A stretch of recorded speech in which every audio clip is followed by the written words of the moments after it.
And my friends, we'll drill new wells offshore, and we'll drill now. We'll drill now.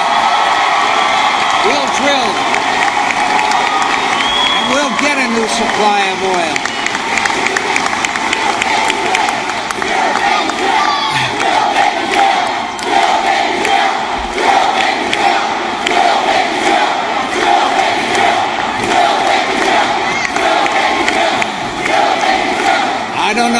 I don't know who thought of that one, but that's a very popular one.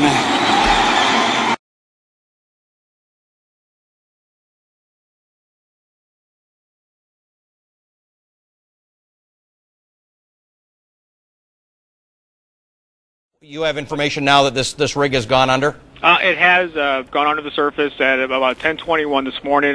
Coast Guard got word that the vessel has gone under, and just recently we got word that the fire visibly has gone out. What's the implication now of that having gone under? We've seen it burn, which means some petroleum was burning, natural gas or oil. At this point, is that oil in danger now of escaping into the sea? That is correct. Yes, as that sign says over there, my friends, drill, baby, drill. We've got to offshore drill, and now. We've got to do it now. The Deepwater Horizon oil rig exploded and sank last week, killing 11 people. Although it was initially thought there was no leak, it's now believed nearly 800,000 litres a day could be spewing from the seabed. That oil slick is now about 160 kilometres long, and this is the US Coast Guard's estimate for its position at 2300 GMT on Thursday.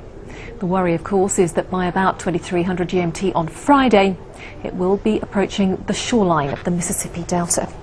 Drill, baby, drill. We've got the potential right now is you got almost about 336,000 gallons of sweet light crude oil per day that was coming out of that well. So that oil will be released in the water now. So the priority is working with our partners in this, especially BP, and getting the environmental part of this underway. Coast Guard is still searching for those 11 missing crew members as well. But we have crews standing by out of Morgan City and all different staging areas to start doing everything we can to mitigate the pollution impact. Last week they were chanting drill, baby, drill at the Republican convention. Like offshore drilling, he said, we'll, quote, consider it. My friends, with more money and more revenues to the state of Florida, we will drill offshore, and we will drill now.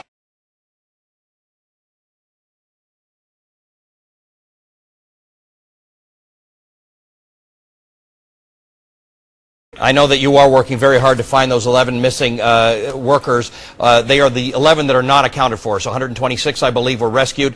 11 are missing. Where's the search for them? How is that being concentrated? Search is it's still concentrated primarily around the rig. It has expanded somewhat by several square miles, obviously with some currents. Weather conditions out there right now are favorable for our search. And we've had helicopters out there. We've had a couple of cutters at a time out there. We continue.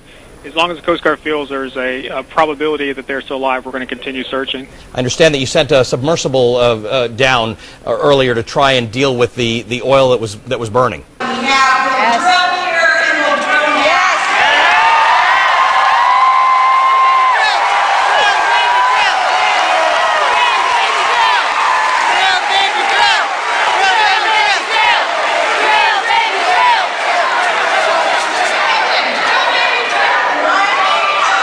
Right. We did earlier today and yesterday. There were two actually ROVs that were trying to cap that well down there. Obviously, with the dynamic change of the fire, and with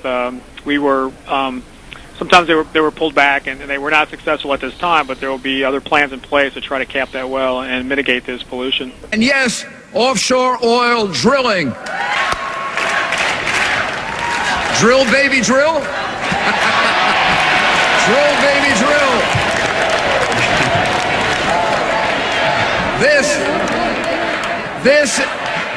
This is the kind of change. Michael, think back as long as you can. I mean, when was the last time outside of a hurricane environment that we saw an oil rig go under? As long as I've been here, I don't think we've had anything that's been this significant in size.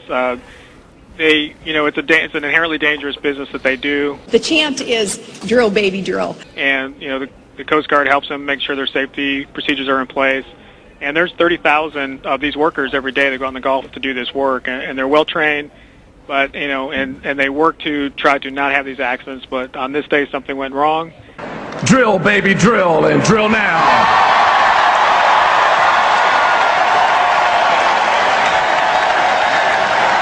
And now we're working with BP and we're Transocean to try to find the cause. We're working on that investigation, and we're going to so that it doesn't happen again, and also make sure we can control that pollution and do everything we can to help find those 11 missing crew members.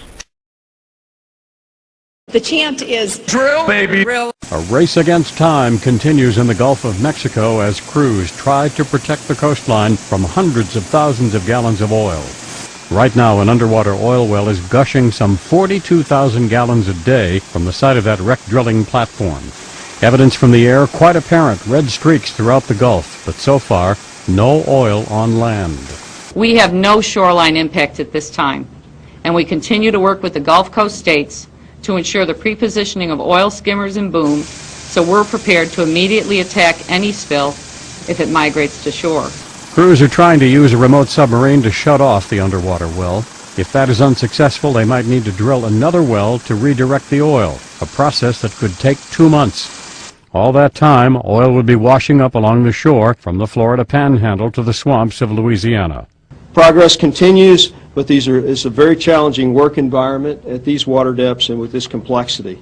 And we'll continue these activities until they're either exhausted or successful. The oil could reach the shoreline in as few as 3 days. Currently, the spill is more than 1,800 square miles, larger than the state of Rhode Island. The oil began spewing out of the seafloor after the Deepwater Horizon exploded April 20th and sank 2 days later. 11 of the 126 workers aboard at the time are missing and presumed dead. The rest of the crew escaped. The cause of the explosion remains under investigation. Brian Thomas, The Associated Press. the chant is Drill. Baby, drill.